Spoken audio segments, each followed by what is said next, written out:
Today's question is, what's a subtle sign that someone had a rough childhood?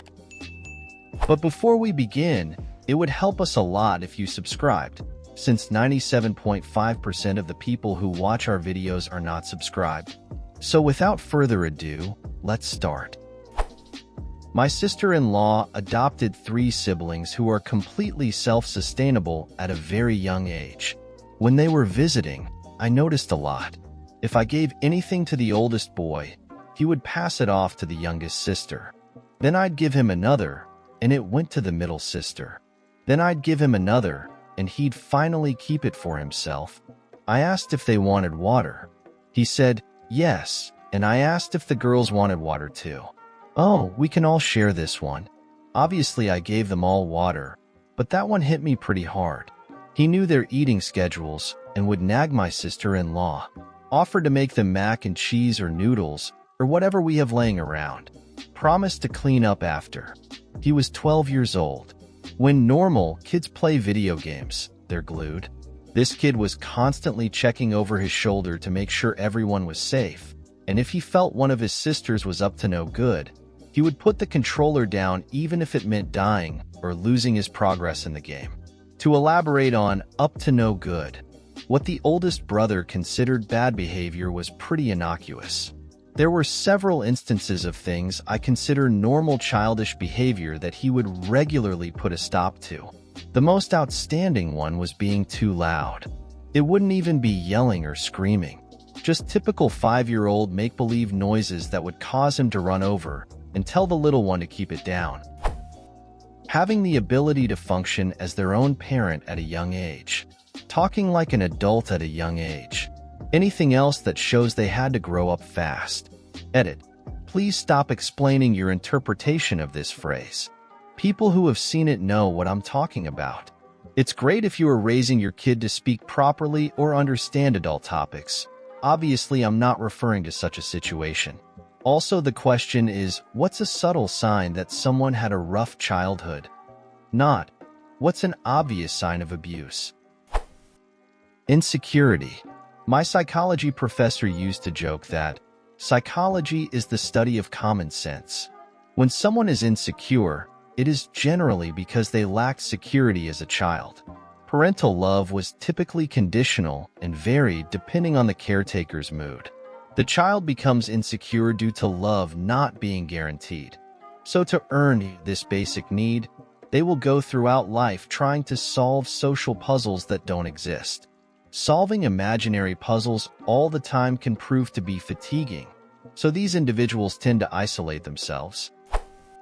The first lesson we learn in childhood is, how much am I worth?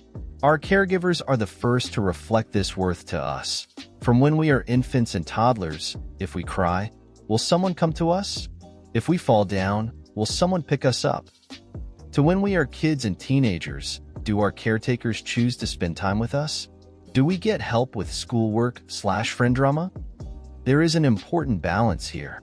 As kids, we want to be taught that we are equally important as everyone else. Some kids are taught they are less important, and as adults, they may have a hard time asking for help. They think they are bothering someone when they have a problem. They may also prioritize the needs of others based on an underlying belief that other people are more important. Some kids are taught that they're more important than others, and therefore treat others poorly and have trouble learning empathy. They try to justify, in their own minds, why they are better, which can lead to some narcissistic type thinking/behavior. Edit. Since this got some traction, and because I think it's a good self-check for all of us, here are the second and third lessons we learn in childhood. Second lesson.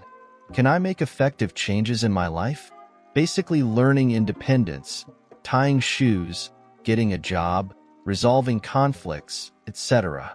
We want a healthy balance here, a feeling of, for the most part, one got this, but sometimes I need help. Kids who are neglected sometimes feel they can only rely on themselves. Kids who had their problems solved by over-involved caregivers often don't trust themselves as adults, or never learned how to struggle in healthy ways. Third lesson. Is the world a safe place? Again, balance is key here. We want to learn how to take realistic precautions to protect ourselves from the normal dangers of living. We don't want to get tipped into thinking the world is terrible and I can't do anything to keep myself safe. Nor do we want to think that nothing bad will ever happen to us. I worked in a restaurant for my first job in high school. I was about 16 when we hired on my co-worker/buddy's little cousin. This kid was a year younger than me and a total shithead. No one liked him because of his attitude and behavior issues. Anyways, kid gets hired and at first he's chill. Him and I both loved the same band, so we had a mutual bond and common thing to talk about. Other than that, couldn't stand him much. But during his first week, he starts to step on people's toes quite easily because he notices some of us who are friends liked roasting each other, and he thought he could join in, but the comments he was making wasn't silly banter. It was full-blown rude comments that made some of us mad and get selective over when we joke back and forth with each other. We also started to notice this kid didn't do his job properly either. He worked dish pit when working alone, and his lack of proper cleaning of dishes, cutlery, and etc. threw everyone behind on their closing tasks cause we'd have to ask him to rewash everything due to food chunks being all over things. After 2-3 weeks, a number of us complained to management. This kid's older cousin even complained about him. It got so bad. The last straw, I think, for him was taking this dishwasher sprayer and started to spray people as they walked into the kitchen. He got screamed at by a number of us and was fired a few days later when it was brought to management and noticed how angry all of us were with this kid. Personal experience. Me. So my dad was an alcoholic. Beat me, my siblings, and my mom. He almost killed my sister at one point. My mom left him, and we spent maybe 3 to 4 years constantly on the run as he was always able to find out where we were. He even tried to burn our house down when I was 14. My sister held me back as my mom and her new partner was barricading the door. I even tried to climb out the top floor window to get to him. Had every intention of killing him that night.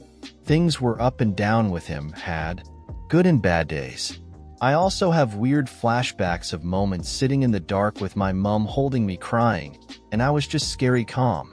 My mom's partner and sisters S/O would constantly call me stupid when I suggested solutions to their problems, even if it turned out to be right. They'd also slap me on the back of the head if I irritated them. If I've been wrongfully accused of things and I proved my innocence, my mom's S/O would shout at me because he told me to drop it. If I am doing something and I want to do it right, one of their S/O would force me to drop it or take shortcuts out of impatience. My siblings have wronged me and have resulted in feuds, and I grew up with really shitty friends. But I'm trying to keep this post as short as possible, so I'll leave it at that. If anyone hits the back of my head, I go into a state of rage, and it physically hurts me to hold back, mostly chest pain. I have zero confidence, but getting better. Gradually, I struggle to trust people. I trust other animals more than my own species. At least I know where I stand with them. Slight paranoia. If I hear part of a conversation or if people stop talking when I enter a room, I'll instantly think it was about me. But I've also had conversations that ended just as people have walked in. It's just a coincidence. Quick temper. I have more control now. Originally, I would be quick to hit people as a kid, but then I tried bottling it up as a teen. Except when I blew, I would throw/punch objects or be verbally abusive. One time I punched a metal fence and broke my hand. It was hit that or the person. I tried to be more open by verbally expressing my feelings, but this quickly turned to verbal abuse in the heat of the moment. Anger for me has always been uncontrollable. I don't know what I've done or will do until I've done it. The only thing that works is learning a new way to redirect it. But I find redirecting hard. Took me a long time to turn physical into verbal, and I feel that's just as bad. But I'm always apologetic unless someone genuinely deserved that reaction, which is rare. I admit guilt when I am guilty, but I am also quick to temper when accused in the wrong. I once smashed my phone because people didn't believe me. Anxiety would be another one. I'm also a comfort eater. Zero motivation/focus. I struggle to do things, even things I enjoy, but I always have to keep my mind active, otherwise I will overthink, which for me is bad. I think that's everything. being very calm and collected in serious/emergency situations. Having to deal with stressful stuff all my life has made me very capable in tense situations. This could go the complete opposite way too, by the way, just my experience. Many of my friends have me listed as their emergency contacts instead of their parents because they're like, I know that you can actually help instead of just flip out. My childhood wasn't tough in that my parents hated me/treated me badly since, but they are just basically children, completely unreliable, unable to plan, spiteful, in the way teens are. I had to take care of everything, so now I'm just good at keeping it together. Good people don't always make good parents. And this is the end of today's video. I hope you liked it, and don't forget to comment an anecdote or experience similar to the topic of the video. Leave your like, share if you like the video, and lastly, don't forget to activate the little bell so you don't miss any of our daily videos. Bye-bye.